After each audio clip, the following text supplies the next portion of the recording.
All America, all the time. Sit down, buckle up, and get ready for The Dan Bongino Show. So Hunjo11 in the chat says, Dan, you got to resurrect your grandmother saying, so I says, and then he said, I can't believe you remember that. That was my grandmother. She was the absolute best. Eileen Sadler, God rest her soul. That's what so she would recap a conversation, and Hunjo remembers this. And she would go, so I says, and then he says, and then she says, I can't believe you guys remember that. That's why I love you all. You remind me of all of this stuff that even I had forgot about. I got a big show for you today. Rubio kicking ass and taking names. The Republican bench is fantastic. It is deep. It is just talented. And I've never been more excited to be a Republican. I got a great candidate coming up later running in Florida, Catalina Laus. She's been a friend of mine for a while. It's tearing it up down there in Southwest Florida. And I want to start out with something really important. I actually had to make a last-minute change on the show. I heard a story coming in, and I want to ask a very serious question. I know we use a lot of sarcasm on the show. Sometimes it's funny, sometimes intentionally, sometimes not. However, this is really serious. Is the country splitting apart? And I don't mean splitting apart in some, Manichaean end of times. I mean, is the country moving in a direction that's going to be so politically kind of segregated between blue states and red states that we're almost going to be at a point of no return? And you're going to have essentially a national laboratory of policies because you're going to see the results. This one story coming in this morning reminded me of that. I'm going to start with that today because it's really important, especially with the California elections going on. I say elections, it's over. No, it's not. California elections last like 3 months. You don't see this in Florida. You don't see it. Florida's in a couple time zones, for those of you who don't know Florida. Florida's in a couple of time zones. The polls close. Within a couple hours, you got a result. California is a big state, too. How the hell are we now on Wednesday and we have no idea who the top two candidates are? Who the hell wants to live in a place like that? I brought this up last night on the Ingram show. All right. I got to get going into the show today. In today's uncertain economy, American financing is helping families find a way out of the high-interest debt trap. You don't want to be in that trap. We're heading into summer, but the economic clouds aren't clearing for a lot of middle-class families. Between inflation and the cost of daily life, family vacations and college and all that, you're likely feeling the pressure. You worked hard for your home. You probably have more equity than you realize. Yet the summer surge is forcing many to rely on credit cards. No good. You don't want to do that. It's an exhausting cycle. But American Financing understands that 2026 requires a real strategy. That's why they have salary-based mortgage consultants. With mortgage rates in the fives, their customers are saving an average of $800 a month by wiping out high-interest debt. That's money that stays in your pocket, in your wallet, in your bank account to fight back against rising costs. There's no upfront fees, there's no pressure, and if you start today, you could delay 2 mortgage payments. Call American Financing today at 888-994-7660. Write that number down. American Financing, just give them a shot. It's 888-994-7660 or visit americanfinancing.net/Bongino, americanfinancing.net/Bongino. Thank you, American Financing. All right, let's go. So, folks, is the country splitting in half? This is a serious question with potentially very, very long-lasting, long-term, midterm, and short-term ramifications that are going to change the architecture of the country forever. We've always wondered what it would be like to have these kind of state laboratories, right? And the fact that most of our states have a kind of a tinge to it, like a red tinge. Even I wouldn't call Florida like a blood red state, but it's pretty red at this point. Ohio's trending in that direction. But the Democrat Party in those states is still pretty powerful and shouldn't be ignored. Folks, what's happening now is these blue states, because the Democrat Party, here's why this is happening, this country's splitting and the schism like we've never seen it before. People have always moved to red states. Here's why it's different. There is no effort whatsoever to moderate the insanity in freaking crazy blue states like California, New York, and Illinois to stop the exodus. There's none. Matter of fact, they're doubling down on crazy. People are leaving. U-Hauls are full. They know they're leaving. Put up the montage, guys, that these guys put together. Here's just a series of stories. If you're listening on Apple and Spotify, you get the point. Exodus out of California, exodus out of New York, New York losing congressional seats, LA leading the nation in the exodus, California's population plummets. There is no effort to stop this. I cannot imagine a business running a huge corporation like Corporation California, losing customers and employees like California is, and just completely giving a double-barrel middle finger to the shareholders, the taxpayers, and saying, we don't care about the problem. Folks, this is going to have long-lasting ramifications. And I don't mean that in a bad way. You have never really had pure laboratory A/B experiments like you're going to have going forward as this exodus continues. Here's what I'm talking about. There's this article in the Wall Street Journal the other day. You are going to see corporations en masse leaving blue states, folks. They are more mobile now. Their ability to get out is different. Their ability to communicate with customers is not just parochial. They have all kinds of social media platforms, email, digital technologies where they can communicate with customers. They can locate anywhere.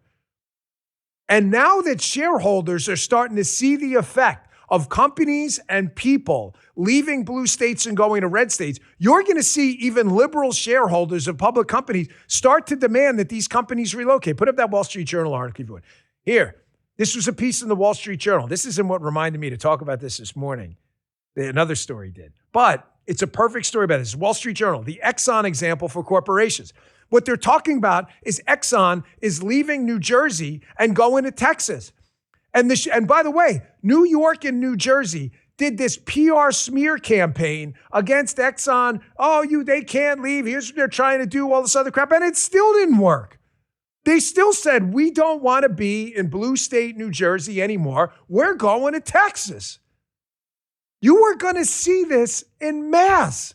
You're going to have nothing left. This grand laboratory experiment, I promise you, blue state residents, is going to end poorly for you. Listen to Brother Dan, as a former resident and a refugee from New York and Maryland, now in the great state of Florida. I promise you, this is not going to end well for you. Oh, that's just one example. It is not. You see Elon Musk pulling his companies and moving them into red states. Here's a small company you may have heard of. You guys ever heard of this small electronics company called Samsung? I'm being sarcastic, obviously. Samsung ditches New Jersey for Texas. I thought that was Exxon. No, Samsung too. New York Post, costing the Garden State 1,000 jobs. Now, what was the story that reminded me of this? Why residents and corporations are evacuating these states because of public safety. They want their employees to be in a safe place because of the tax environment. They want a pro-growth environment. They are leaving these states because these blue state governors are insane.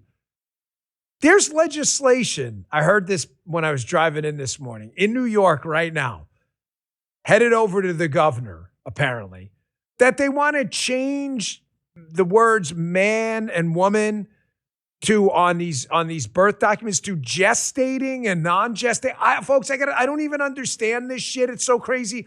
Dems replace mother with gestating parent in latest woke rewrite of New York law. Listen, Justin's laughing because this story is so freaking insane, but I'm just trying to get through to you. Like, if you think the woke DEI, quote, revolution is over, you're crazy. It's not. I don't know how, I can't use any stronger words telling these blue state residents that are married to the Mamdani, Sanders, AOC, Pritzker, Newsom, Hochul model of governing. You are going to lose and lose badly. My only caveat emptor, buyer beware here to the audience is please do not bring your liberal shit to red states. Please stay out. It's a free country. I can't force you to do it, nor would I want to. I don't believe in the unnecessary use of government force for economic means, okay? Obviously. However, I'm asking you as a not friend, please don't come here. We really don't want you. I'm not joking. Oh, but I have money and it doesn't matter. You're just going to destroy our state and cost other people jobs. We don't want you here. I don't care if you're a liberal billionaire. If you just, stay out. Just stay out. Like the people, we don't want you here. I've contemplated many times speaking to Governor DeSantis about putting Justin at the northern border for border control. Checking driver's license. New York. Wait, what kind of new? We can't do it. Just stay out of red states. Let the experiment. Conservatives, you're welcome. We'd love to have you. Let the experiment play out and watch liberals basically beg for political mercy later. There is no way they can survive in this environment. None. Their party's lost. I said on Laura Ingram's show last night, there's no one coming to save them. There is not going to be any kind of moderating influence. In the 1980s, when they got their asses kicked in 3 presidential elections, I was a young man at the time, a young kid. Reagan won in a landslide. George H.W. Bush wins in a huge landslide too. The Democrats were finished, folks. They were wiped out. They had gotten their asses kicked. They started this thing, look it up, the Democrat Leadership Council, DLC. It's a very famous story. The premise of the Democrat Leadership Council was to bring the party back to the center because they knew they had a problem. I only bring that up because there's no DLC coming. The Democrats are married to crazy, and they are going to take you down with them. If you're not doing your homework and you're voting for these lunatics, I'm telling you, you're burning your own cities to the ground. Folks, they can't possibly sustain this radicalism. I want to put some meat on the bone for you here. Here was a Fox video yesterday. If this doesn't describe this crazy, insane Nazi tattoo, terrorist sympathizer, open borders, we love illegal immigration, defund the police, eat the rich, bullshit radical agenda. This Fox clip should. There's this hearing up on Capitol Hill, and there's a liberal member of Congress, Adelia Ramirez, talking about, immigrants are not criminals. And I said, well, if you broke the law, then you're by default a criminal. If you entered the country illegally, you are a criminal. That's just a fact. Whoever at Fox did this deserves like an Academy Award. As she's talking about, how great illegal immigration is and all this stuff, there's a split screen of all the riots going on at the ICE facility in New Jersey. It doesn't even matter what she says. It's more the imagery, snapshots and sound bites. Check this out. You know Congress's role. You understand that there are rules and standards that you're required to follow. You've been saying this in the last 45 minutes we've been here. And still, you're disregarding what we know, which is that you're doing the same thing that your president and Miller want you to do, which is spew this garbage that makes immigrants criminals and that creates the standards and conditions for even children in detention to be living in inhumane conditions. You know what I call that? I call that being a tool. Fox, whoever did that, Justin, can we nominate them? Are you on the board of the Academy? You are not. He's petitioned many times. You are a community notes guy, though, right? You try to. Okay. You deserve an Academy Award or an Emmy or whatever it is. I don't know how these award shows work. Fantastic. By the way, our good friend Vince just texted me. He says, quote, if the states are still laboratories of democracy. This is good. I shouldn't have said it was Vince. I should have just stolen it. But I don't have the heart to do that. If our states are laboratories of democracy, California is our Wuhan Institute of Virology. Well said, Vince Colonnese, the king of morning podcasting at 8 a.m. Folks, they can't sustain this radicalism. As you see this exodus, it's going to be impossible, hear me out, to blame Republicans anymore as the Republicans evacuate your blue states. Put up the montage again, please. It's happening. It's not like, this isn't like the nothing is happening joke. It's happening. People are leaving. You can count people as they leave.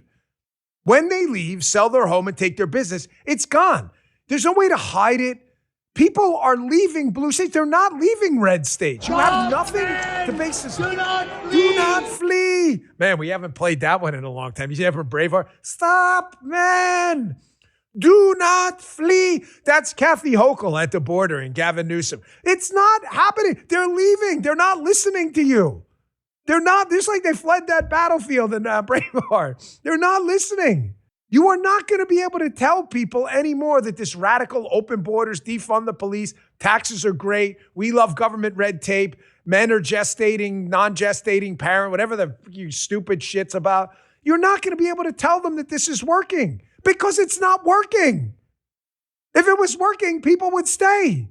Folks, and by the way, all they stand for is the acquisition of power, the Democrats. I want to be clear on this. If you think immigration and illegal immigration has anything to do with the Democrat talking point, oh, we're just being compassionate to people seeking a better life. They don't. Listen to me. To immigrants here illegally, legally, however you got here, you should have come here legally. However, this is for everyone listening to the show. The Democrats do not care about you. They only care about getting you on voter rolls to have you vote Democrat.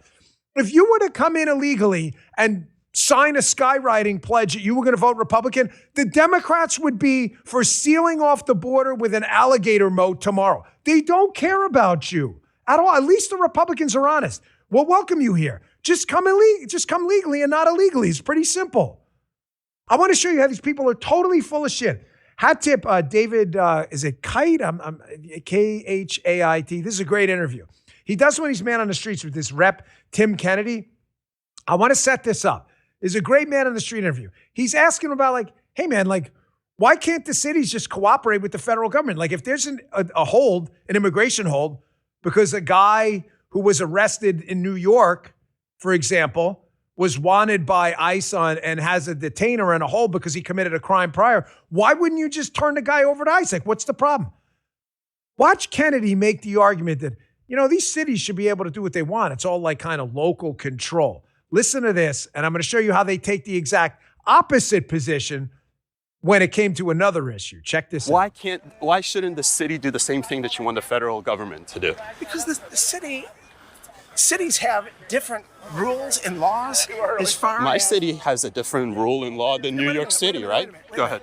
So you're suggesting that cities ought to be doing immigration? That is not what cities ought to be doing. I want cities to talk to the federal government in the case when they have an illegal immigrant in custody that doesn't belong in this country that has committed a crime. Instead of releasing them into the public, I want them to notify a federal agency about it. It's common sense policy. Very good man on the street interview, because we're going to use reason here, okay, libs? So stop clawing at your face, pissing in your diapers and everything. Put the double smoke a latte, whatever the hell you drink down. We drink blackout coffee. Stop, man. Do not flee. Stop for a second. Do not flee. Do not flee. Just listen. Hear Dan Halford, even though you hate my guts. Liberals watching, I get it. So just to be clear, this guy representing New York, his premise is that locals should be able to control their own local immigration policy. That's what the Democrat policy, right? But it wasn't when it came to Arizona. Do you guys remember SB 1070 in Arizona when Arizona said, okay, we want to control, have a bit of control over who's in our state of Arizona. So we're going to cooperate with the federal government by SB 1070. It's crazy. The liberals' position then was, no, you're not allowed to do that. There's no local control. So what the is it? Put up that article, AZPM. Here, I just looked this up yesterday. Go look it up. The liberals made the exact opposite argument. No local control for Arizona. None. Zero. AZPM, it's PBS NPR. Show me your papers. A decade after SB 1070. That was the Senate bill in Arizona. They don't care about you. They're totally full of shit. They don't care about immigration policy, local control. They care about nothing. They think illegals will vote for them and replace the people, this is why I'm talking about this now, that are leaving blue states so that they can maintain a consistent population and a number of members of the House of Representatives and their electoral college votes. That's all they care about. I promise you, if there was some kind of illicit pact between illegals to vote Republican, MAGA, and libertarian or conservative, the Democrats would engage in the biggest mass deportation operation you've ever seen in your life. They don't care about you. Local control matters. Okay, Arizona, we're going to engage in local control. We're going to sue. They don't give a shit. These people are full of it. They have no principles at all. At least Republicans are honest with you. You are welcome here. You just have to come here legally. It's not hard.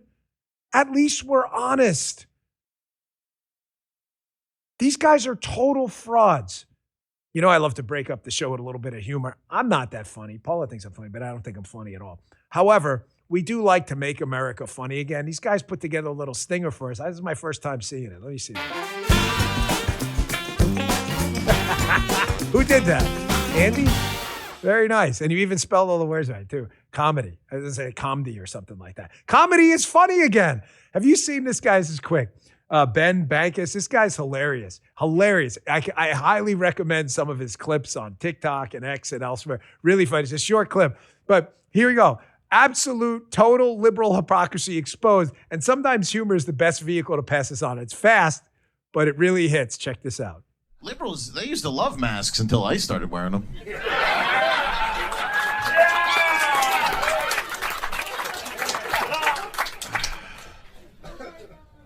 They're going into people's houses without warrants. Yeah, you mean like in COVID? Who said it? Raven of Ragnar in the chat. Dan, you're fun. I appreciate it. But I promise I'm not trying to be funny. Maybe it's unintentional. I don't know. Paula swears I'm funny. I'm not. I promise that it's not on my resume like comedian. That dude is funny. Because it's true. The only reason he's funny, if you watch his other clips about Trump and all this other stuff too, the only reason it's funny is because it's true. Liberals are like, masks are awesome, man. We love masks. Do they do anything to stop COVID? Nah. I got banned from YouTube over that for telling you masks don't work. Go look it up. Now they're like, ICE? Masks? No way. Masks suck. Get them masks up. COVID, all the raids and COVID, all this other stuff. They don't care about the Constitution. These people don't care about squat. Let me show you one more. This is now DHS Secretary Mark Wayne Mullen, former U.S. Senator. Here's Mark Wayne Mullen up on the Hill. The Democrats also told you on immigration, these radical lunatics, oh, we care about the children. They don't give a shit about the children.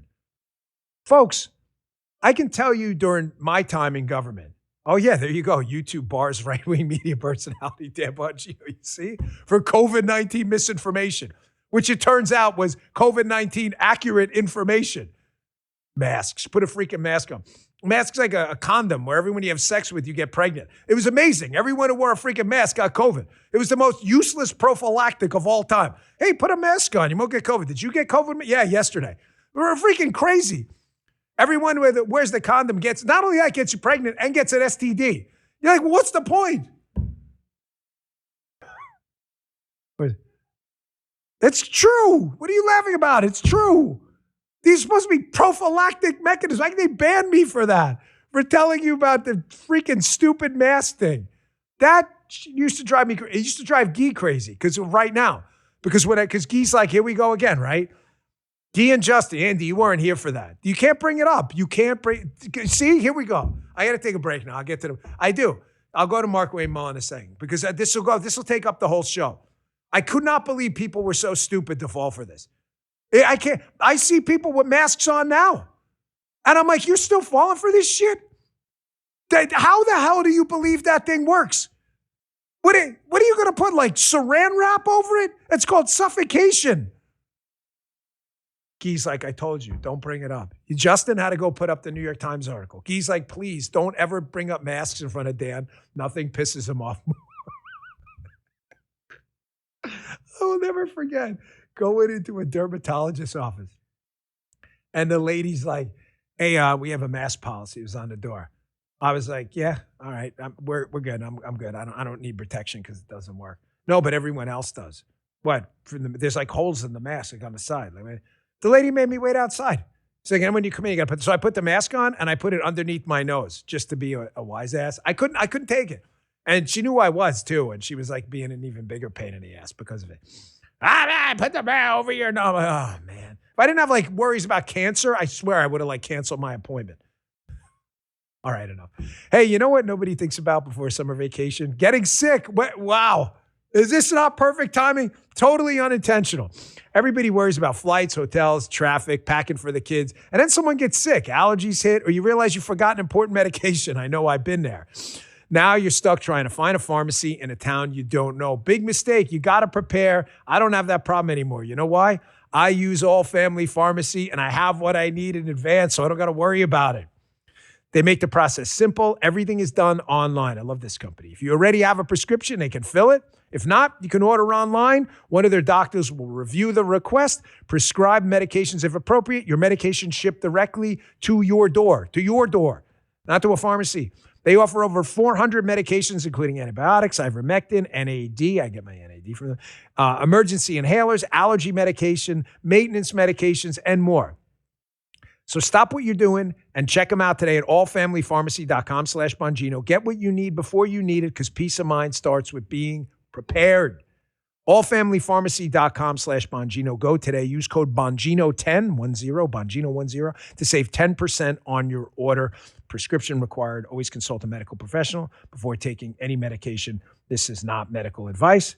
Today's show also brought to you by a sponsor very close to my heart. You know how I feel about the horror and tragedy of abortion. I've spoken often about my stance on pro-life proudly, and I continue to partner with the good folks at Preborn, an amazing, amazing operation. Preborn helps mothers with unplanned pregnancy see their child on an ultrasound. When an expecting mother hears that tiny heartbeat, it could double a baby's chance at life. So important.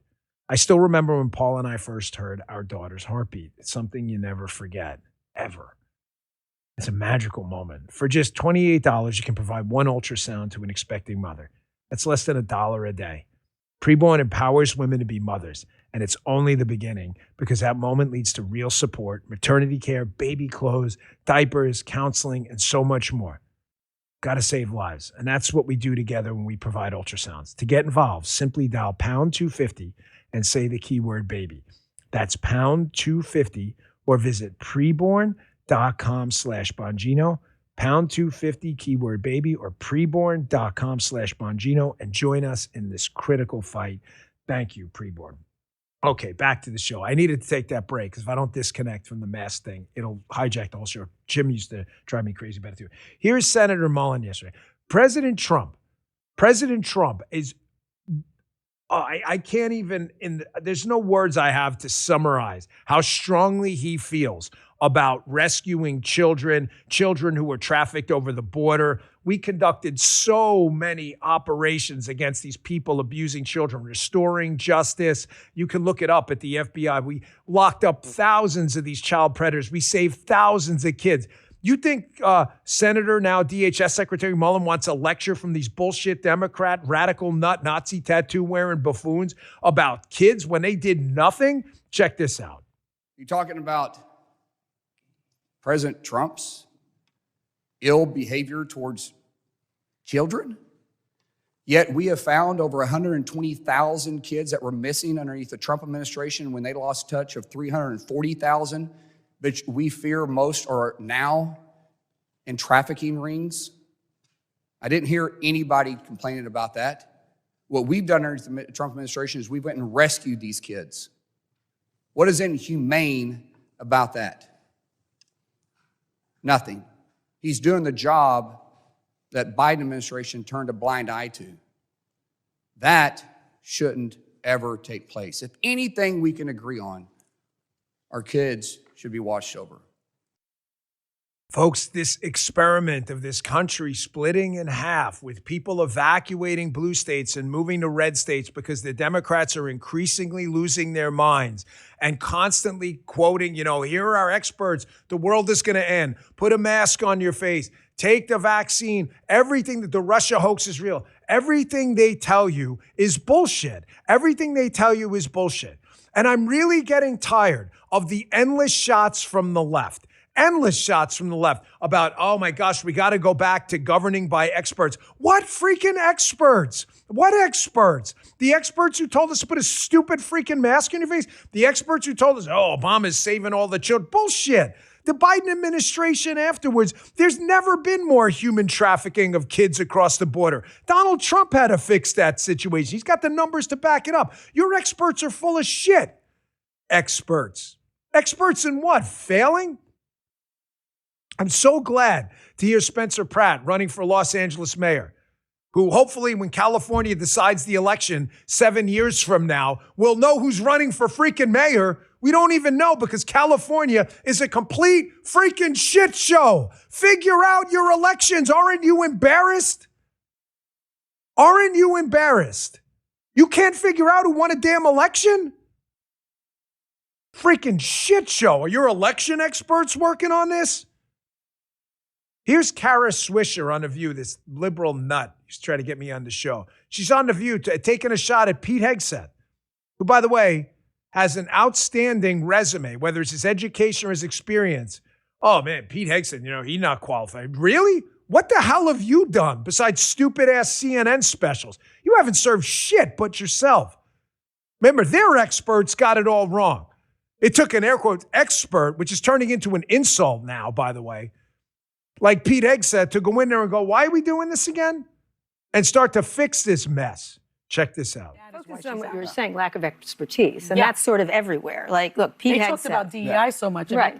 It means, didn't earn it now. This is DEI, right, didn't earn it. Exactly. You have Pete Hegseth, who was a talk show host. He was in... No shade. No right? shade. No shade. No shade, sorry. I'm so sorry. I've ruined it for all of them. So, RFK, no medical training. Jared Kushner is doing negotiations in Iran, and that's why these negotiations are going so badly. And look, even over at CBS, Scott Pelley, all these reporters that are astonishingly being shoved out by people who have so much less expertise, if any at all, at what they do. And so one hopes that expertise comes back, but it's the same attack on science, the same attack on media. Education. Keep in mind, this lady is a tool. She has no expertise in anything other than talking shit on The View. Pete Hegseth was a talk show host. Does she even realize he had a distinguished career in the military? Do you even know that? Do you even know that? Do you have any idea what you're talking about? I listened to some of their same bullshit.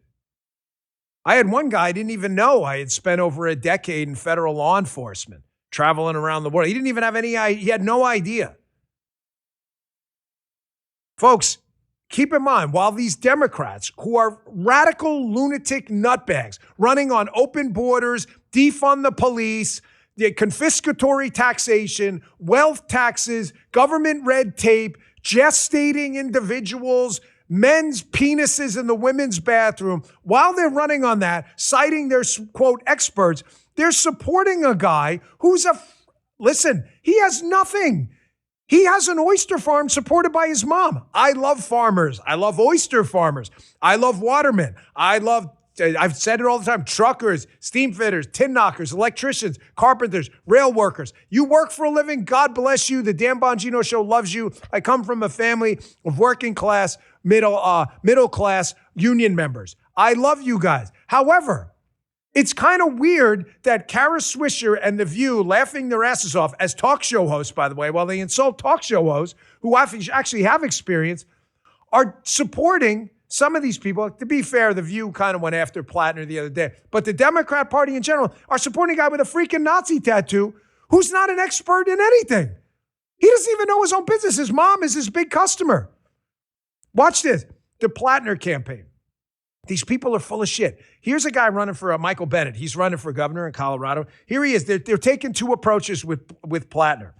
The first one is like, it's kind of none of my business. The people of Maine will decide, no, it's your business, bro. You're running in the same club he's running in, called Club Crazy Democrat. And then the second one I'm going to play is, I'm not really following the race to. Well, maybe you should, because this guy could tip the balance of the U.S. Senate if he wins, Nazi tattoo guy. Here's Michael Bennett first. These are their experts. Check this out. It's really important for us to have a standard of public behavior for our elected officials. I know there are a lot of elected officials that don't meet that standard. I mean, you obviously don't think the president meets that high standard that you're talking about. Does Graham Plattner meet that high standard in your view? Well, I definitely don't think the president meets that standard. But what about Graham Plattner? Standard. I think that's a fair question. That is what the election in Maine is going to partly be about. What's your view? I'm busy running for governor of Colorado. Yeah, I don't really know, man. Maine will figure it out. Dude's got a Nazi tattoo. I mean, he's an expert. His business is so great. His mom's his biggest customer. I mean, what? Are you shitting me, bro? We're not afraid to speak up about shitty candidates on our side. We just went through this for a couple weeks, did we not? We don't make a lot of friends sometimes doing it. That's fine. I owe you a stance on it. Data point. Here's the other approach. Here's Senator Chris Murphy. This guy's a full diaper too. Senator Chris Murphy. Yeah, I'm not really following it too much. Really? You're not really following? It's only probably the most important, the main Senate race, only most important Senate race in the country. You'll have a freaking Nazi sympathizer in the United States Senate. You're not following it? And you really believe these people are your champions?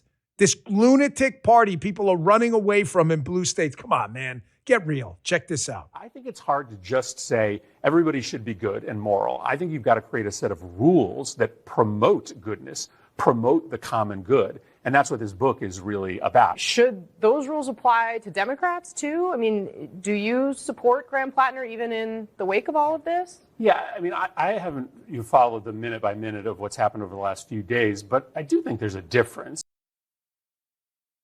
I can't. I'm done. I don't even want to comment because this is so embarrassingly stupid how people still align with this moronic, imbecilic party. Donald Trump's a Nazi. Donald Trump's a Nazi? Donald Trump, do you have any evidence of that at all? You have a guy who have evidence. What's called a freaking Nazi tattoo.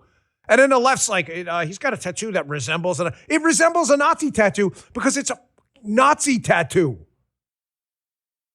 So tired of this bullshit party. By the way, hat tip Western Lensman for putting together those clips. Great at Western Lensman, great account to follow on X. Really good video clips there as well. Here, now I want to show you our experts because we've got a bench that is absolutely stellar and fantastic. We got Rubio. We got Vance. We got Scott Bessent slaying it. We got Brandon Gill. We are overflowing. The fountain is overflowing with wonderful candidates. What does the left have? Nazi tattoo guy, a vegan cisgender guy in Texas. Vegan in Texas. I can't get over this. Who the hell runs? I'm going to run a meatless campaign in Texas. Are you?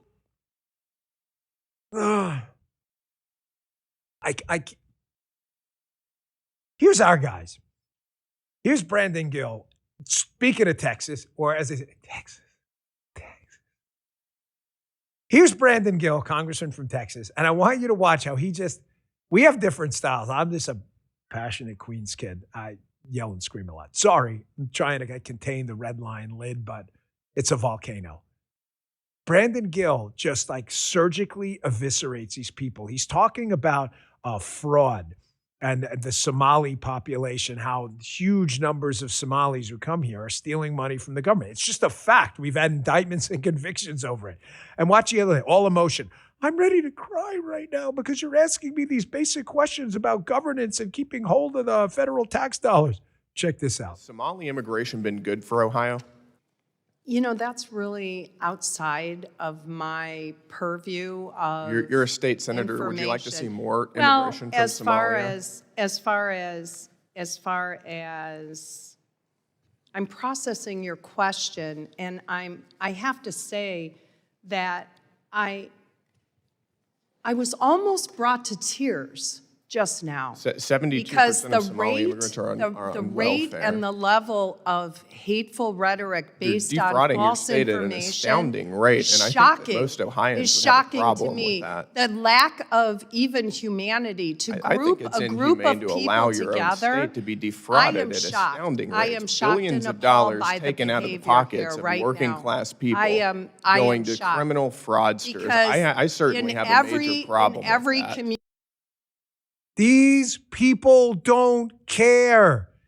Gill points out a mathematical legal certainty. We've had massive convictions, allegations as well, still being investigated, of millions upon millions of dollars of your money.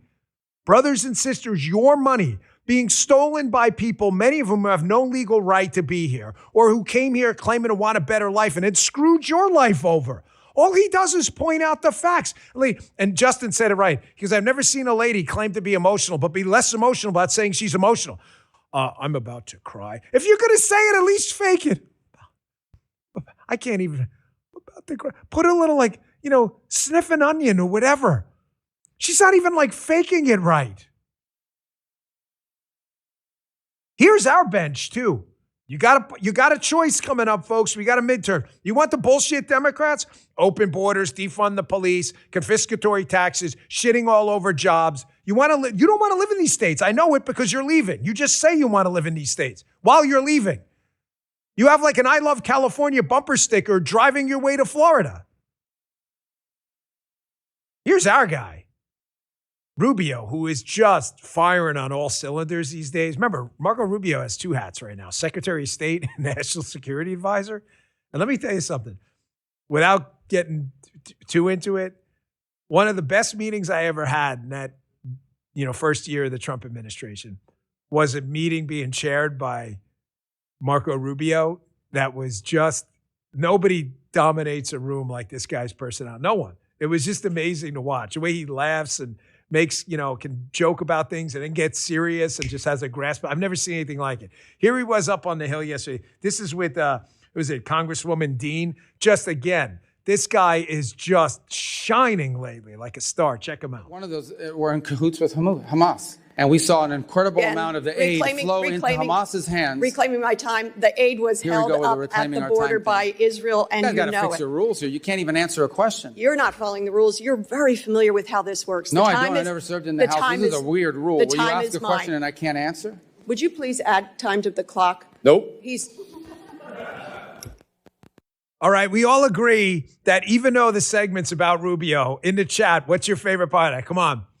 The best part of that is the one part that does not come from Marco Rubio. I'm reclaiming my time. Can I get the time back? Nope. No, you can't. Good. Don't give her time back. I'm getting sick of these people up in Congress with the yes or no. And they ask an answer like, can you describe to us how the decussation of pyramids in the brain, how the nerve cells work? Yes or no? That's not a yes or no answer, you dipshits. Rubio's having none of it. He's like, yeah, here we go. Freaking reclaiming my time. Nope. That's the best part. Can we get my time back? No, you can't. No, you can't have your time back. The Dan Bongino show's not giving you your time back either. Well, you guys have no authority. I know, but you're not getting your time back. Either is Sidney Dove. Sidney Dove, another crazy left-wing lunatic. Sidney Dove goes at Rubio and tries a different approach. If I can't beat Rubio in a back and forth because we suck, our bench is thin, and the Republicans have just the best slate of candidates going forward we could possibly have, I'll just yell at him and scream at him. Rubio's sitting there like, what kind of freaking clown show is this? This is your Democrat Party. Check this out. Contracts with no transparency is exactly the reason why you shut down USAID. So practice what you preach. I yield my time. She gets to scream now too? Chairman, can we take down her words? I'll give you some time. I'll give you some of my time. Then you just okay. But God, what kind of thing is this? What is this? You get asked questions for 5 minutes and you don't get time to answer. It's not a hearing. I think you said clown like show a dunk before. tank? What is this? I don't have to tell you. I don't. I've even used their time. How can I answer the question? They don't even give me time. I've had to use their time to answer your questions. Yes. All right, whatever. All right, so I don't need to tell you that in my community, the city that I represent, the city of Miami, you're one of the most illustrious representatives, and that we're very proud of you, not only the Cuban Americans, but the Hispanic Americans in my Why is she community. leaving? I'm going to answer her questions. I will. Oh, she's going. Okay, I got it. Well, thank you for coming. You're probably wondering why I played the cut after. That's the ending again is the best part.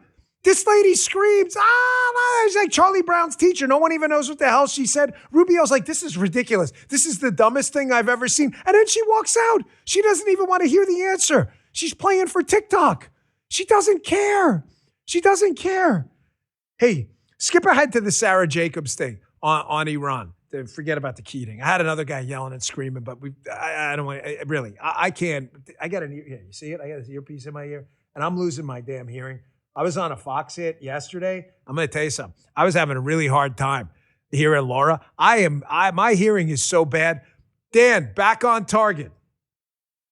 Here's a representative, Sarah zooming in on my earpiece.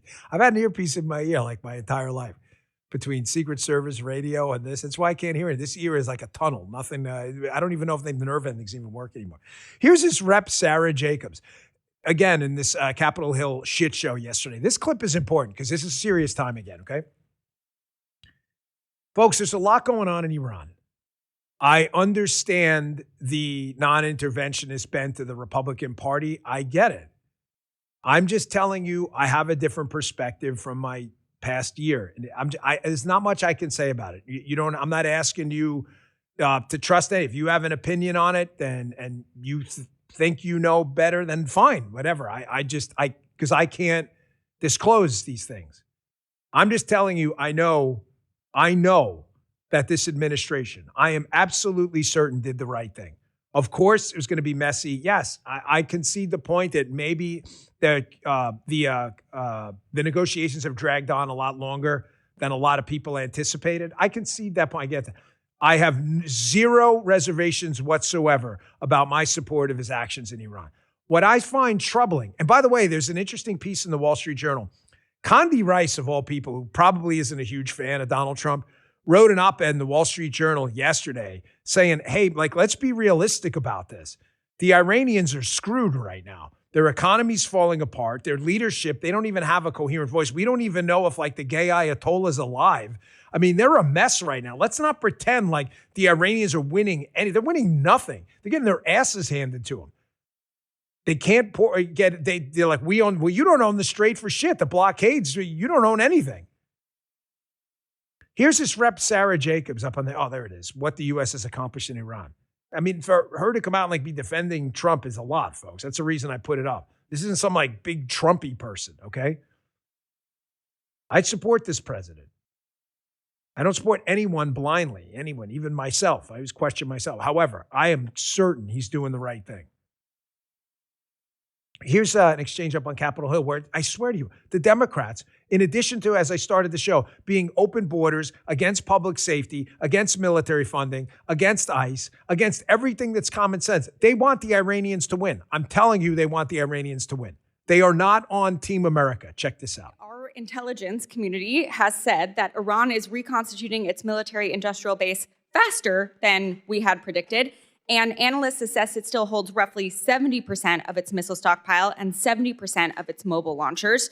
The Strait of Hormuz was open before the war. It is now closed. We have lost 14 brave American service members. Over 400 are injured. And the Iranian regime remains largely intact, but now with a more hardline leader who has more incentive to try and get a nuclear weapon. So I guess I have to ask you again, Mr. Secretary, does this actually look like winning or losing to you? Well, first of all, I don't know what intelligence assessments you're referring to. We wouldn't discuss intelligence assessments if they were real. These have been publicly reported. Well, they're publicly reported. Someone committed a crime, and by the way, is also lying.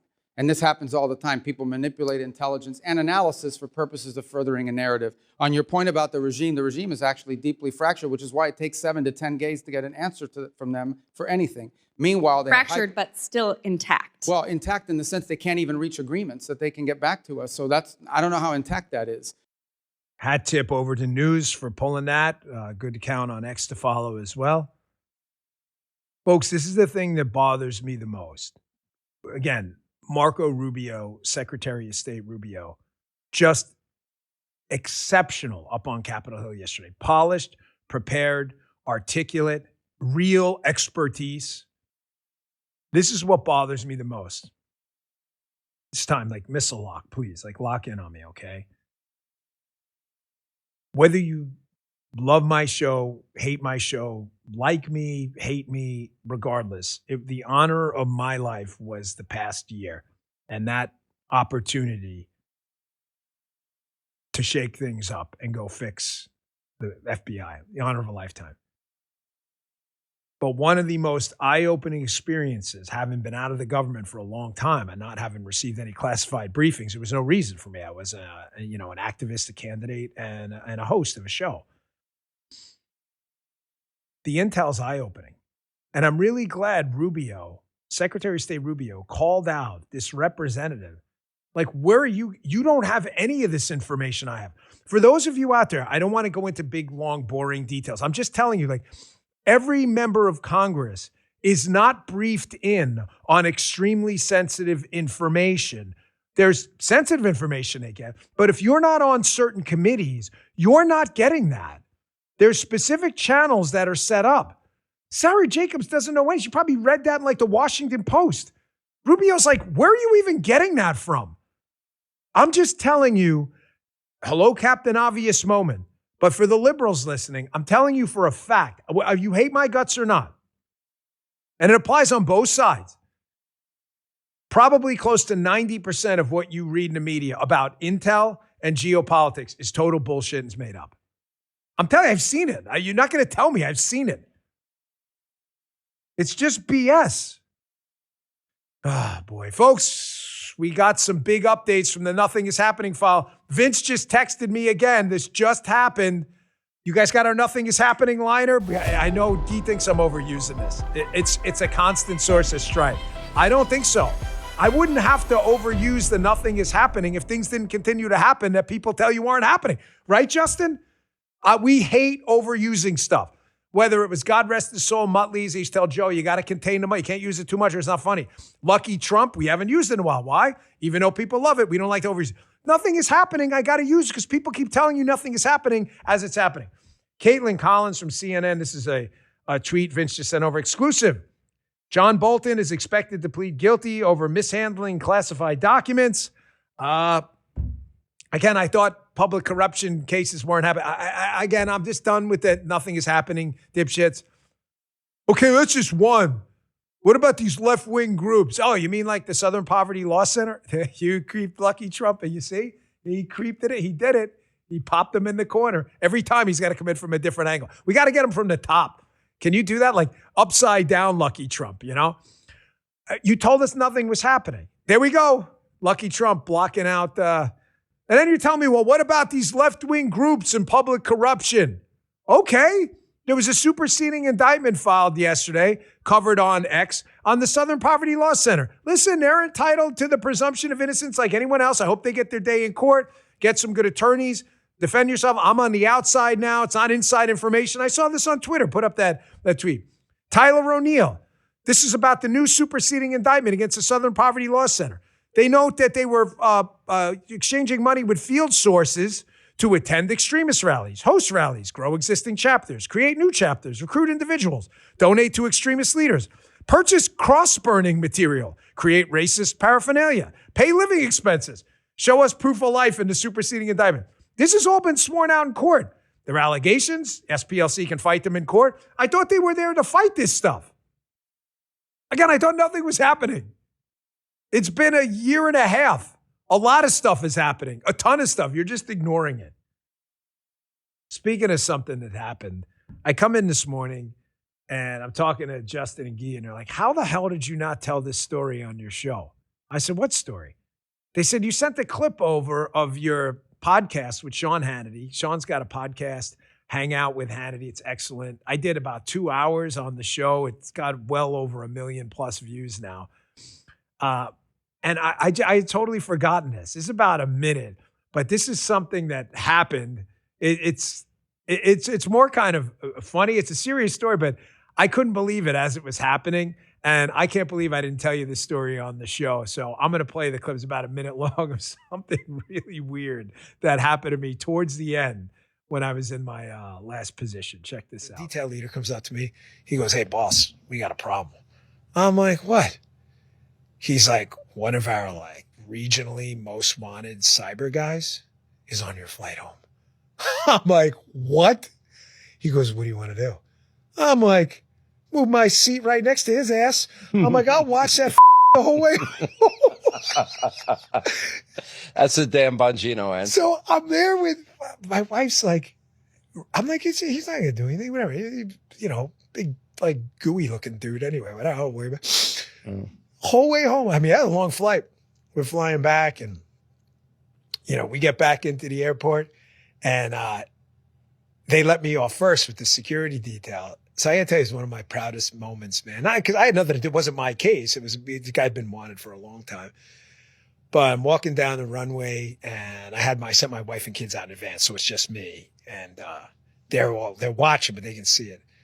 And there's a team of really solid agents. Really solid agents. They're sitting at the end of the runway. And I'm like, hey, boss. I'm like, hey. I'm like, you got him, right? They're like, yeah, we got him. And my wife watched that. And she goes, my wife's not impressed by much. I love my wife, but my wife is like a cool customer. That's why she runs my business. She was impressed. My wife was like, she calls me Boo. She was like, hey, Boo. She goes, I got to tell you something. That was pretty cool. And we got that guy. I can't believe I never told you guys that story. That happened.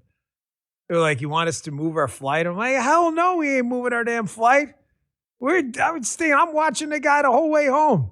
And, I'm on the flight, and I'm watching him. I don't know what he's doing, watching movies or playing video games or something. And I'm thinking, like, the guy has no idea. And then I walk off, and there's this cadre of FBI agents just waiting. And I'm like, go get him, boys. So it was a crazy moment. I just regret not telling you that story. By the way, I do have to call myself out on that clip. If you're watching on demand, please rewind it. And you will notice, as makeup artist Jackie pointed out too, I really pride myself on trying to speak in an articulate manner with no filler words. Uhs, ums, and likes are a no-go. There are way too many likes in the beginning of that. I don't know. It's because I was having a good time. Way too many likes. I tell my daughter all the time, stop saying like, and I did it. So Isabel, Amelia, see, Dad does it too. I'm really horrified. We were listening to it in the pre-show, and I was like, gosh, you got to stop saying like. Why did I say like so many times? I was just having a good time on the podcast. Speaking of having a good time, there is a candidate running for Florida coming up, Florida 19, a congressional seat, Catalina Lauf, coming up in minutes. You're going to love her. She's been a long friend. But many of you know her from her activism. She's very active on social media and elsewhere. Great candidate. But there is a candidate who won the Iowa gubernatorial nod in the primary just the other day, and his name is Zach Lon. Someone pulled this gem back from the Rush Limbaugh days. Limbaugh. Anytime I see a Limbaugh clip, I automatically stop on X. Now, I didn't read the description. I just stopped because it was Rush Limbaugh. Like anytime I see the GOAT, the greatest of all time, Rush Limbaugh, I got to stop for words of wisdom. Turns out that even, God rest his soul, man, could Rush Limbaugh pick a winner. This is the craziest clip. This is the current Republican nominee for governor in Iowa, in front of now 55,000 people on our podcast live. This is him questioning Obama years ago about Obamacare and just nailing it. You want to talk about picking a winner? This is great. Check this out. Obama and a town hall meeting. Zach Lane. How in the world can a private corporation providing insurance compete with an entity that does not have to worry about making a profit, does not have to pay local property taxes? They do not have to, they're not subject to local regulations. How can a company compete with that? I don't want generalities. I don't want philosophical arguments. I'm just asking a question. How does a private entity compete with a company that doesn't have to make a profit? The government? Stop talking generalities and philosophical arguments. This kid, this student, challenges the president to a debate. Then with one simple question that Obama can't answer, nukes the entire foundation of Obamacare. And listen to this answer. It is true that there are certain costs associated with a private business that a government would not have to worry about. You mentioned a couple of them. It's conceivable that a private entity that's having to pay a certain interest rate for their money would be really undermined if the government is able to get money much cheaper implicitly because Uncle Sam backs this operation. Here you have a rambling answer, and Obama just agreed with the student and explained why the centerpiece of his plan, the public option, won't work. Because he can print money. He didn't say that, but when he says, Uncle Sam, get money much cheaper implicitly because Uncle Sam print it. Our tax people just go out and take it from people. Private insurance companies can't do that. So this student gets Obama to admit that his whole plan won't work, as he himself said. Rannick in the chat. Rush is the GOAT. American flags all over. American flags in the chat in honor of the greatest of all time, Rush Limbaugh. Please, if there was ever a moment, this is it. We love you, Rush. We miss you. It's just not the same without you. I got to tell you, I was like, when I joined the whole radio ecosystem in that noon spot, I was, there we go. Tear it up. Burn that chat down in memory of the great Rush Limbaugh. I was always embarrassed to me. How do you even sit in the spot? It's like trying to play center field after Mickey Mantle. Like, you can't do it. You just can't do it. The greatest compliment people ever paid me on the radio was, "You're no Rush Limbaugh." I said, "You're right." Because I'd be disappointed in my own judgment, knowing Rush Limbaugh was better than anyone if I was as good as Rush Limbaugh, and I'm not. Man, that chat is fired up. But that's the current Republican gubernatorial nominee in Iowa asking an awesome question. Obama's like, yeah, we can get money cheaper. You can't get money cheaper. You just steal it and socialize the cost from everyone else. You just tax other people to pay for other people's health care when they can pay for it themselves. Or you print money and cause nationwide inflation by devaluing the money people have now. There's no free money. Obama's like, yeah, there's a money fairy out there. You're full of shit. That was a great question. So good luck in your race, Iowa. Make sure you show up in the general election. Hey, I just wanted to show you something again, quick, happening right now. It's the benefit of a live show. Thank you, guys. Pop into the reverse behind Dan Bongino's head camera. There is acting attorney general, hopefully soon to be attorney general. Donald Trump is going to nominate him, President Trump. I don't know if you saw the news, Todd Blanche. I think he's a great pick.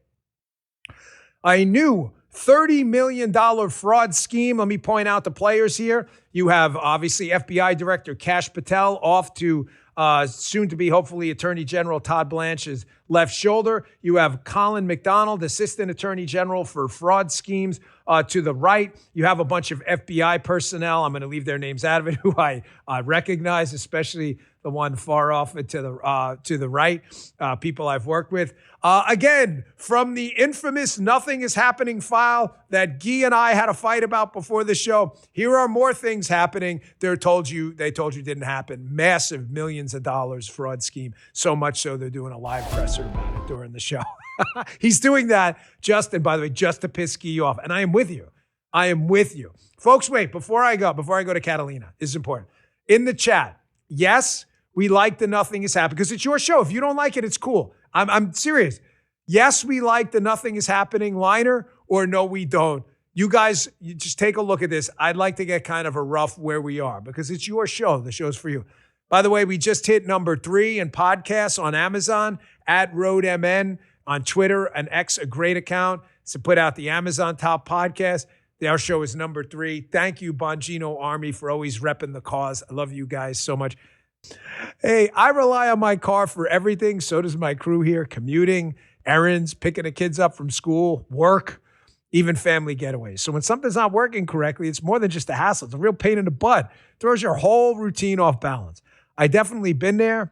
You know, hear that weird noise, you know there's a big bill coming. Suddenly you're stuck wondering how big that unexpected repair bill is going to be. It's a terrible feeling. You don't want that feeling. How do you get rid of it? Car Shield. They help protect you from those surprise expenses. They've got 24/7 roadside assistance, towing, even rental options, so you're not stranded. Love this company. So you can take your car to an ASE certified mechanic nationwide, and their plans are month to month with low deductibles. It makes life easier, affordable. They've been doing this for over 20 years. They cover over 2 million vehicles. It's huge. And people actually rate them highly, which matters to me, especially being a sponsor on this show. Car Shield, drive with zero worries thanks to Car Shield.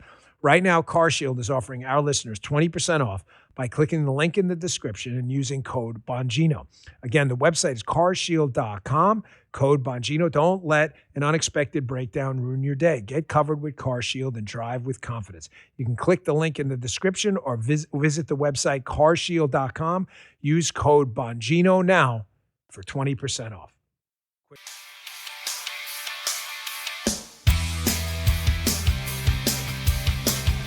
Welcoming to the show, a good friend running in a congressional race I'm very familiar with. I ran over there myself. The beautiful west coast of Florida, Florida District 19, Catalina Lauf, an exceptional candidate. Catalina, welcome to the show. Thanks so much for having me on, Dan. I appreciate you. Yeah, well, thank you. Listen, that's an amazing, amazing area to run. So many good people, Cape Coral, Bonita. You got Naples over there. And, you know, the interesting thing about Florida 19, it's very Republican, which is fantastic. Not a big shocker on that side of Florida. But you have people from all over the socioeconomic spectrum. You have middle-class plumbers over there. You have very wealthy, successful businessmen in Naples. So you really have to be a well-versed candidate in all the issues. Having said that, earlier in the show, I brought up that the country seems to be splitting apart. You have people who are stuck in these blue states with, defund the police, exceptionally high taxes, DEI initiatives, out of control government spending. I mean, think about it. The budget for the city of New York is higher than the entire state of Florida. It's insane. And then you have places like Florida District 19, the West Coast, but Florida in general, where the business environment, the living environment, it's just amazing. I just say to people all the time, like, if you're going to move down here from liberal states, please don't bring that liberal crap with you. Keep Florida, Florida. Absolutely. As a blue state refugee myself, I will tell you, as soon as we got off the plane here and moved and started building a life, you just feel the sense of freedom that you just don't in blue states. I mean, I'm telling you, coming from, suburbs of Chicago and things like that, when you have really high crime rates, you have governors in these blue states that are completely destroying the economic landscape for business owners of all sizes. You have, workplace issues, you've got labor shortages, you have so many issues in blue states, especially when it comes to the economy, so much taxation. People are just trying to survive. And so you come to a place like Florida where it's incredibly run well. You have pro-growth economic policies. You have a beautiful weather. You have beautiful people. You have like-minded people. It is such an incredible, it's an amazing place. And I think what's so important is that when you are a blue state refugee, like many people are actually on this side in Southwest Florida, you have a ton of Midwesterners, you have a ton of people who, even if they're snowbirds and things, we know what it's like to live in a place that's not great to raise a family. And so you come here with this extra sense of protection that you want to keep this area so red. And that's really why, part of my campaign, since we do have so many people from all across the country here in Southwest Florida, there's nobody that understands the risk if you don't stay vigilant and if you don't keep a place like this ruby red. Yeah, I think as a blue state refugee, you're going to speak to a lot of people who are transplants. I've lived in Florida now over 10 years.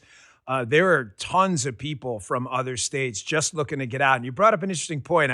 I don't want to keep the conversation too parochial because we have a national audience. However, in Florida, folks, if you're on the West Coast, whether it's Tampa, Sarasota, Naples, Cape Coral, you get a lot of refugees from, like you said, the Midwest. The East Coast is largely people from New York, New Jersey, and the Northeast. You get a lot of firemen and cops. They're just tired of the BS up there. So there's this interesting, split.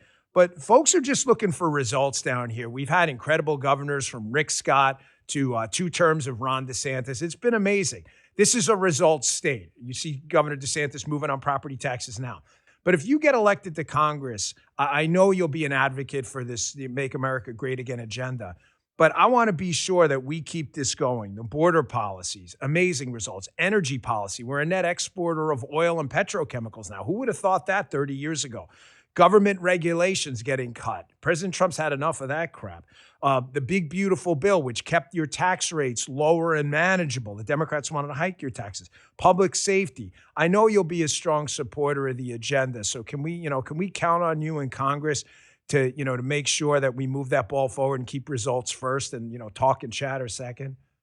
Absolutely. And I think first and foremost, I was appointee under President Trump in the 45 admin, and I just want to thank you for all of your public service and everything that you've done of all, people of Southwest Florida. But, I saw there the quantifiable results that came from that administration, and it didn't get enough credit. And now I'm seeing those exact, whether it's policies, whether it's more deregulation, whether it's trimming down the fat of government as a whole. You need people who understand business in Congress. And frankly, right now, we don't have enough of that. And so you see people like President Trump and even Elon Musk when he created Doge. Those are 2 business minds. And a lot of the people from this administration have real world experience. You had real world experience when you obtained your role. And I think that's that's so important. You can't have government bureaucrats, career politicians, people who only know how to be politicians in office, because unfortunately they're not solving solution. They're not solution oriented. They're not solving everyday issues that we see. And so as an entrepreneur, coming from the private sector, but then also understanding government from my time in the administration, I've really understood exactly where the fault lines are. And look, we have businesses that can't even thrive when you're in a Biden type economy. And that's why there's such a risk when you have Democrats controlling Congress, or God forbid, the presidency one day. This is the time to get it done when you have such a strong administration that provides quantifiable results and people who are willing to fight for it. You know, you brought up something interesting I had discussed earlier in the show. I'll put our quote, air quotes, experts up against their non-air quotes experts. And the reason I use it, because that term means nothing to me anymore. It's like journalist. Don't call me a journalist ever. It's like the most offensive thing you could say to me. I believe in facts. Journalists, modern journalists, not all, but many of them do not. Earlier in the show, I played a clip of Kara Swisher, who's a liberal commentator on The View, saying, insulting Pete Hegseth and others, lack of experience. Lack of experience. Pete Hegseth served this country honorably. Pete Hegseth has a distinguished education background. I mean, I'll take Pete Hegseth's expertise over their experts. Catalina, these were the same experts, who told us, put your mask on, keep the kids out of school. The Russia hoax was real. I mean, these were supposed to be the world's greatest intel people. I'll take this administration and spreadsheets results any day over that, expertise any day and twice on Sunday. Oh, absolutely. And so would the American people, which is why we saw exactly this, patriot revolution happening with the mandate that brought President Trump back, brought this administration back. People are fed up with, again, bureaucrats, these politicians, even, on both sides of the aisle. Why are you in office for 30, 40, 50 years? At some point, you're not solving things in an innovative, thoughtful, solution-oriented way. And in a way that we've seen with this administration, I mean, there are so many people with so many backgrounds that President Trump has brought in this admin, that it's so clear that there's a clear difference what Democrats want for our country, who they bring in, I don't even want to get into some of the cabinet officials of the Biden administration, President Otto Penn, but ultimately, you need people with real world experience. This is exactly what our founders wanted. They wanted people from all walks of life. That's what government was supposed to be. It's a duty. It's you bring in your own perspective, your own real world experience. You're not a government bureaucrat. That's not what our founders wanted. And it's time that we take that back, but we are taking it back. And we're seeing it with the Republican Party as a whole, not only from candidates, but also people who become elected, to also people who join the cabinet in presidential administrations, as we're seeing under President Trump. We're talking to Catalina Lauf, Catalina with a C-L-A-U-F last name. Catalina, what's the website in case any of our audience wants to check you out? CatalinaForCongress.com. Catalina for Congress. There you go, on the screen.com. Check that out. Catalina, our bench is deep. The Republican Party's bench is really deep. I hope you're successful in this primary. I've known you a long time. I know you're an advocate for the Make America Great Again agenda. But there's no question the Democrats are struggling. Their bench is really pathetic. And I get it. I'm a conservative. I'm not trying to pretend to be an objective analyst here. But as objective as I can be, when your candidates in your future are AOC, Graham Plattner, Nazi tattoo guy, Tala Rico in Texas, who's running as like a vegan in Texas. That's like running against, I hate the beach in Florida. I mean, I can't imagine a worse slate of candidates. But you look at our bench, Marco Rubio, J.D. Vance, Pete Hegseth, Scott Besson, although he probably doesn't have any political aspirations, but he's just a slayer. In Congress, you got Brandon Gill and others. I mean, our bench is really deep. I tell you, I've never been prouder to be a Republican. And if you're a Democrat, I have to tell you, if you're advocating for these candidates, you really should be horrified. I mean, I'll throw one more. You get this guy in New Jersey who was a character witness for the blind sheikh. I mean, this is really pathetic. It's frankly, it's scary because this is what the enemy within with that President Trump has spoken about in the past. These are the people who fundamentally hate our country. They hate our values. How is it that this is the best that the Democratic Party can put up at this point? Because at this point, they have no values. All they want is power. And what I see the most, though, is that they try to recruit these young people like the AOCs of the world, like the Squad, like, that gentleman in New Jersey.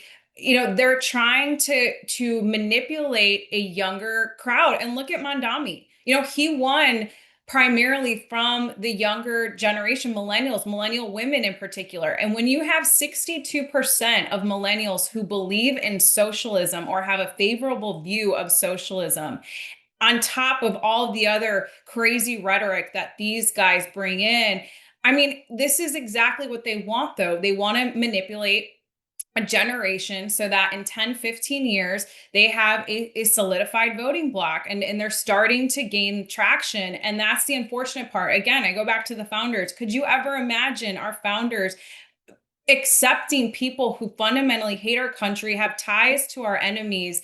It's getting out of hand. And unfortunately, the best part is, though, I think it forces people to wake up. It forces people to want to get involved. It forces the Republican Party to then say, look, we need strong fighters. And then voters and constituents gravitate towards that, because it is not about, I think, party at this point. It's about good versus evil. And so we have an amazing bench. Look at Congresswoman Anna Paulina Luna, who I'm so proud to be endorsed by, and so many others that are sort of this next generation taking our country back and helping President Trump and hopefully helping, JD Vance and Marco Rubio and whoever is next on the docket that wants to run for president.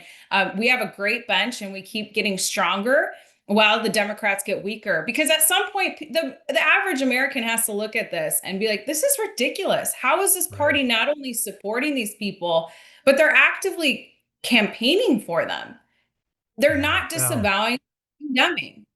I've done, 3 appearances on Fox this week, which is a lot for me. And this has come up in every single one. This slate of candidates, the Democrat. Listen, I'm not going to tell you the Republican Party hasn't had turkeys in the past. We have. Every party has a bunch of bad candidates once in a while. I'm telling you as objectively as possible, given my partisan bent, I have never seen, and I think you used a better word, not bad, a more dangerous set of candidates. Nazis, terrorist sympathizers. Like, you're right. I used the wrong word. This isn't bad. This is dangerous. Let me get into something, because I learned a lot running in Florida District 19. I wrote a whole book about falling down and getting back up, the gift of failure, because it is a gift as long as you learn from it. I'm going to tell you one of the things, I'm not going to say I learned, but was reminded of running in the district you're running in now, is the congressional races specifically, even though they're federal seats, obviously, they are local races. You cannot make that mistake. Yes, Obamacare is important. Taxes are important. Of course, impeachment's important and avoiding all of that crap. However, in Southwest Florida and over on my side here in the East Coast, the water's a huge issue. We have Lake Okeechobee in the middle. You get these discharges. The water turns brown. It's just been an environmental apocalypse. You see the Pratt campaign, Spencer Pratt in LA, masterfully doing this. Spencer Pratt, I'm sure, has an opinion on the Iran war, but the voters in Los Angeles don't care. They may care about the issue, but they don't care about his opinion on it. They want the fentanyl floppers off the street, good schools, and they don't want to get raped, murdered, or their house burglarized. Like, keep the race local. Know your stuff on the national issues, obviously, but I can guarantee you, I'm not speaking for you, but you're seeing that knocking on doors now. They want to know locally, like, what are you doing about the water? What are you doing? Then they'll get to the other stuff. Are you having the same experience? Absolutely. And I will tell you, that's the best part about being, grassroots oriented candidate. Not only, of course, knowing the federal issues and things like that, but we are outdoor knocking every day. My team and I, we have the strongest volunteer base, strongest interns, strongest grassroots support here. And I will tell you, every door that we knock, especially here in Cape Coral and things like that, it's all about hey, what is the city council doing? Why is our water quality still poor? What's going on with, the HOAs and things like that? All these things are incredibly local. And what's great though, is as a federal candidate, as a member of Congress, when you're on a committee like the Transportation and Infrastructure Committee, for example, which I do want to pursue and be on, a lot of those issues do have the jurisdiction on that committee, whether it's working with the Army Corps of Engineers, whether it's, bringing home federal tax dollars to make sure that we have the correct repairs, that we're keeping up with infrastructure. All of that is under the jurisdiction from Congress. And so I think a great thing too is that when you are in a position like that, in a so-called leadership position, it's incredibly important to work with local councils. We have an amazing sheriff down here that makes sure that we have one of the safest counties in the country. All of that, it's a three-pronged approach. And again, I go back to the founders. They wanted things as localized as possible. And I think as your member of Congress, you have to ensure that you are working with everybody so that this district is running efficiently. Because at the end of the day, it is what matters. And so I can be a voice and a fighter on all the national issues, but when you're home talking to your constituency, that's the most important. You're their voice. And so I'm proud to be a person. I love my people down here. I love having these conversations. I'm out door knocking every single day, having these conversations and making sure that these local issues, that they know that they're going to have a fighter on a spectrum of issues, not just federal. We're talking to Catalina Lauf, running for Congress in Florida 19. Catalina with a C. Check her out. Check her out on X, social media, and elsewhere. Catalina, when I was running up in Maryland, we had a significant component of the district that was very rural. We had Garrett and Allegheny County. It was basically a lot of mountains. It was a beautiful, beautiful place.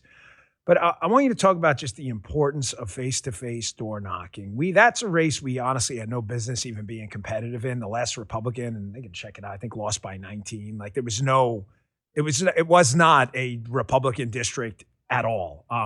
Wasn't even close. We wound up losing the race, I think, by 1 point. You lose. There's no second place in politics. But we had knocked on, people asked me, what'd you do? How'd you even get close? I said, well, we knocked on 55,000 doors, and I knocked on, I think, over 5,000 myself. We had like a tally sheet. We would make it a competition. But I knocked on this door one day, and I'm not sure if it was Western Frederick or Hagerstown, but it was in a very rural area. And there was this older lady, I don't know, 80s or 90s. I didn't ask her age. But she says, you want to come in? And I was with one of my campaign guys, and you're usually in a rush knocking on doors. You know how it is. You got to you want to get your doors in. But something just said, yeah, you need to go in. So I think she was watching like The Price is Right or whatever. And she said, I haven't had company in years. And she says, she was telling me how the story, how when telemarketers call, she just keeps them on the phone to chat because she's so long. I felt so bad. I don't know if this lady voted for me or not, but it was just one of those experiences you have knocking on doors, this is years ago, that just really changes your life, where you see people for who they are and what they need and, the holes in their lives. And you feel like an obligation just to like chat, even though it's probably not the most campaign efficient thing. I knew it was the right thing to do. You having experiences like that, knocking on doors? Absolutely. I just had one recently, actually. This woman was an Irish immigrant. And we were talking about just everything that's been going on. She was incredibly happy that President Trump won because she was genuinely scared. And she looked at me and she started crying. And she said, Catalina, I'm so proud to be an immigrant of this country. She still has a very thick, Irish accent. She goes, I'm so proud to live in this country. She goes, but if it weren't for President Trump, I don't know what would have happened. And she goes, I'm so grateful that, again, we have the next generation coming out and supporting this president, but also for the future. And she had tears in her eyes. And she just said, I am so proud to be an American. I'm the most patriotic American, even though I came from Ireland. And she goes, I just wish people had this patriotism. The younger generation had this patriotism. And I was so moved by that experience. And, we prayed. She said, I wish you the best of luck. I pray that your campaign goes well. But it was one of those things that you leave, yes, you have the obligation, of course, especially when you have seniors that do want to talk to you, and they, you're maybe their only visitor. But I left with feeling that there's something to fight for, and there are people that you need to fight for, and there's a why. So it takes away all of the noise, the dirtiness of politics, how the attack and all of that. It grounds you in a way that you remember your why. And it's so moving to have those experiences. Yeah. Sorry with all the yes, but you're so right. You just, sometimes when you're on a microphone or you're sitting in an office in the Hoover building or you're running for office, you forget these people aren't numbers. They're people. They're not votes. They're people. They're people who vote. And I'll tell you, we probably sat with that lady. I was well over an hour and a half. She's like, you want some Sanka or something? I was like, sure. And I remember the campaign guy I was with, Jerry, who was a really good guy.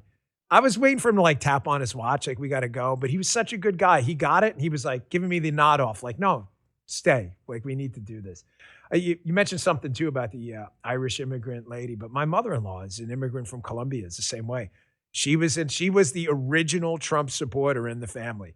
When he first announced, she was like, Danny, I love this guy. That's it. She loves this place so much. So last question, Catalina Lauf running for Congress in Florida 19. How's the race looking? How are you feeling about the primary? How can people support you?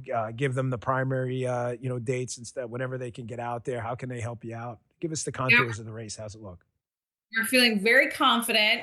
We've got attacks left and right from all of our opponents, which is shocking to me. You mentioned, Dan, earlier about the Republican Party. Sometimes we don't always have the best candidates, but by and large, we, the constituency, vote them out if that's the case. So I'm actually running against two former members. One was federally convicted for insider trading in New York.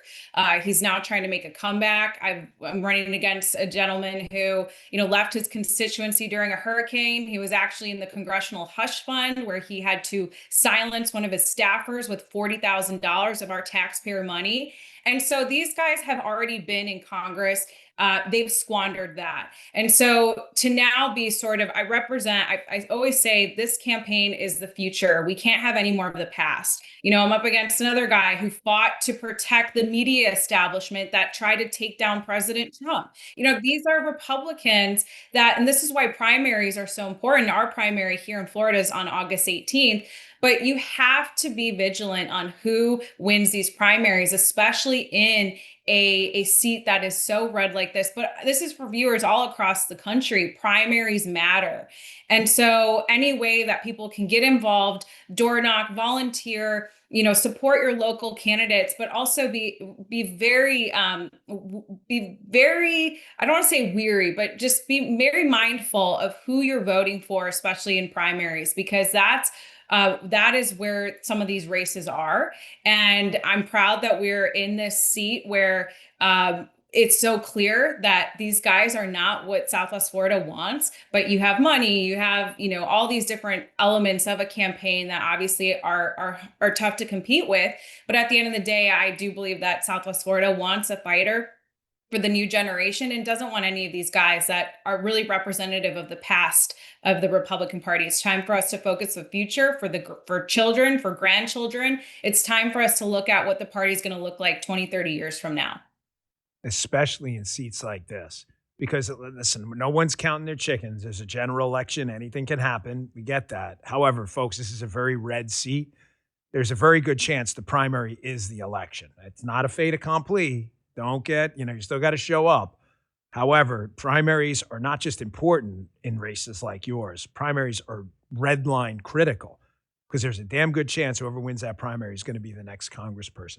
Catalina Lauf, I wish you the best. Please, if you would, when you're speaking at these events, send my regards. I love the people of Southwest Florida. I did not win that race, but I'm going to tell you something. I don't regret a single second of it. Some of my fondest memories, whether being an activist or a candidate, even though it was a short race, are in Southwest Florida. Man, we had a blast knocking on doors. I have pictures with my daughters when they were kids, sweating their butts off. It's sitting at intersections, waving. It was just amazing. So send my regards and best of luck to you in the race. You've been a good friend to me for a long time. I think you're going to do great. Thanks for joining us. Thank you. And we love you down here in Southwest Florida. Thank you. Catalina Lau, folks. Check her out, Florida 19. I'm telling you, some of the best memories I've ever had have been in that, and still, I mean, they're still sitting there in my cerebral brain box. We're running in that race. It was hot though. There's nothing like knocking on. I remember my car overheated. You know, it was a short race and I didn't have a campaign staffer with me a couple times. I'm just driving my own car, so I'd leave it running. Man, one day I came back in, the car was like crapped out on me. It was so hot. Justin's like, I don't know anything about that. I just moved to Florida 10 minutes ago. Just kidding. He's actually been here longer than me. Make sure you check out Haley at noon, rumble.com/Haley, Hayley. She's tearing it up. And at 8 a.m. every day, the king, right? The king of morning podcasters. Wouldn't you guys say? Can I crown him that? Vince Colin-Ace. He is the king. Rumble.com/Vince, one of the best in the business, every day at 8 a.m. If you want to join him live, if not, watch him on demand anytime. We're cool with that. Thanks, folks, for tuning in. Download the Rumble app. It is absolutely free. Download it on your smart TV or go to rumble.com/Bongino on the web. Just click that follow button. We added 10,000 more followers. We really appreciate your support. I will see you back here tomorrow. Hey there, I'm Vince. I'm Haley Carania, Host of Vince. Host of Scrolling with Haley. You can always catch my show right here on the Bongino Report. Live, 8 a.m. Eastern, weekday mornings. Weekdays at noon. If you miss it, no worries. The show will always be right here and anywhere you find podcasts. Thanks for watching.